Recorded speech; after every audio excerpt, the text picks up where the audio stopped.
Langsung aja Mano ya. Ini ada titipan pertanyaan dari teman-teman Mano. Sejak kapan Allah itu mulai ada Mano? Sejak kapan Allah itu ada? Ya tanya kembali ke diri Anda. Yang pasti sekarang itu hidupmu, di hatimu ada niat ke Allah apa enggak? Untuk apa kita menanyakan sejak kapan Allah ada? Kalau memang tanya sejak kapan Allah itu ada, ya sejak kamu melangkah menuju iman. Kalau manusia itu tidak pernah ada niat ke Allah, ya selamanya Allah nggak ada. Jadi adanya Allah itu sejak kita mau menuju Allah. Karena kalau ditanya masa lalu untuk apa? Jadi wujudkan Allah dalam hidupmu.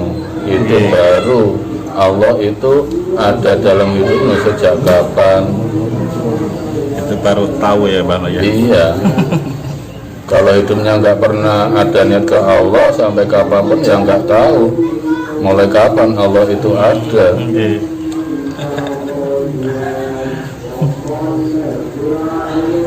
Terus ini Bang, doa mustajab yang cepat dikabulkan Tuhan itu seperti apa ya Bang? Doa yang mustajab yang cepat dikabulkan Tuhan itu doa yang kalau kita sudah benar-benar mempercayakan hidup kita ke Allah. Itu mengapa doa kita belum dikabulkan? Berarti kita tidak bisa dipercaya oleh Allah. Karena kalau itu dikabulkan akan merusak iman kita.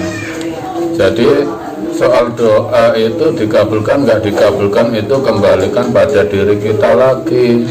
Mengapa kita? Makanya dalam hidup ini kita memang harus berdoa. Itu termasuk perilaku zikir.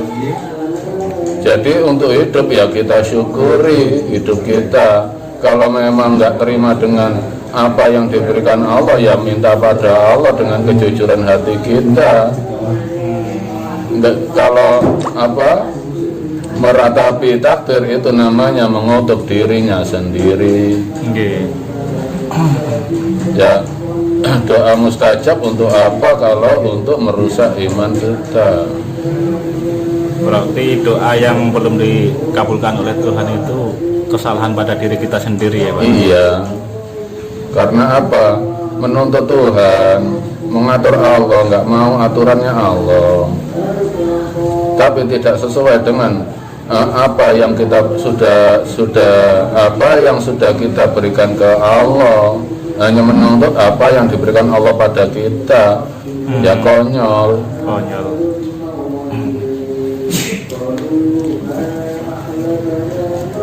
Terus ini Bano, perbedaan dari surganya Nabi Adam dengan surga akhirat itu di mana Bano? Bedanya Bano? Kok ada ya perbedaan surga Nabi Adam? Oh maksudnya surga yang ditempati Nabi Adam dan surga akhirat. Kita nggak tahu perbedaannya. Surga Nabi Adam dulu ya. Hanya dalam Al-Quran kan Nabi Adam sebelum diturunkan ke bumi menempati surga. Nah surga akhirat itu adanya setelah kiamat. Tapi sebelum kiamat untuk orang-orang yang beriman, begitu masuk ke alam kubur ya di situ ada surga kubur, ada neraka kubur. Jadi yang saya tahu oleh Allah jamaah saya, saudara-saudara saya, kalau jalan-jalan ke neraka kubur sudah biasa melihat menyaksikan siksa kubur, tapi nggak ada yang mampu melihat neraka yang sesungguhnya. Ini hanya cerita dari kalangan saya, dan demi Allah itu terjadi. Ada yang ingin menyaksikan neraka akhirat, dia hanya mengintip saja, otomatis wujud wajahnya kosong. Itu sudah terbukti. Jadi penderitaan siksa dari kubur itu nggak ada apa-apanya dengan siksa akhirat setelah kiamat. Itu yang saya tahu, karena sudah merasakannya bagaimana panasnya neraka setelah kiamat. Berarti neraka itu benar-benar ada nanti ya? Ada. Kalau ingin masuk neraka kubur, saya siap untuk mengajak jalan-jalan ke neraka kubur dan menyaksikan bagaimana orang-orang yang Anda idolakan, Anda yakini masuk surga, ternyata disiksa dalam kuburnya karena selama hidup menyembah ilmunya, menyembah akunya, tidak pernah menyembah Allah. Bisa saya buktikan.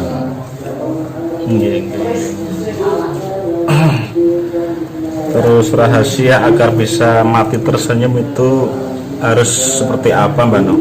Mati tersenyum ya harus iman. Makanya Islam itu hasil. Allah tersenyum dengan kita dikala mati. Kalau kita mati membawa iman, bukan agama Islam tapi mati membawa iman, itulah orang yang selamat, orang yang Islam. Dan disitulah ibaratnya saya mengibaratkan senyum Allah ya, dengan di dalam surat Yasin, salamun qaulan mir rabbir rahim wamtazul yauma ayyuhal mujrimun. Itulah sambutan Allah untuk hamba-hambanya yang mati membawa iman, mendapat salam dari Allah. Wamtazu, bahagialah ayyuhal mujrimun, dari orang-orang yang hidupnya untuk menuju aku. Mujrimun kan artinya orang-orang yang berpahala. Berpahala itu apa ya? Orang yang memang hidupnya menuju Allah. Terus pertanyaan terakhir, Mbak No, benarkah Nabi Isa nanti akan turun ke bumi perang dengan Dajjal, Mbak No? Benarkah Nabi Isa turun ke bumi perang dengan Dajjal?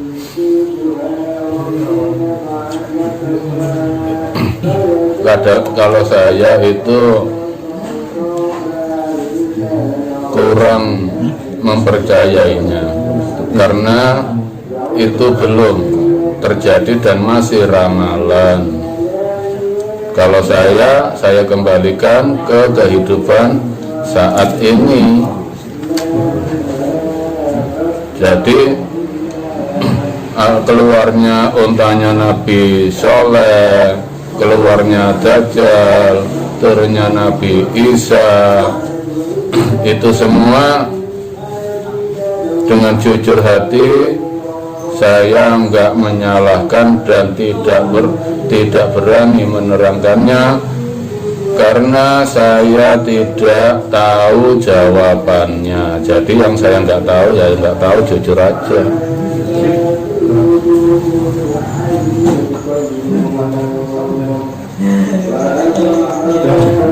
Cukup Bano, terima kasih atas apa yang disampaikan Bano pada kesempatan kali ini. Mudah-mudahan apa yang disampaikan Bano bermanfaat bagi kita semua.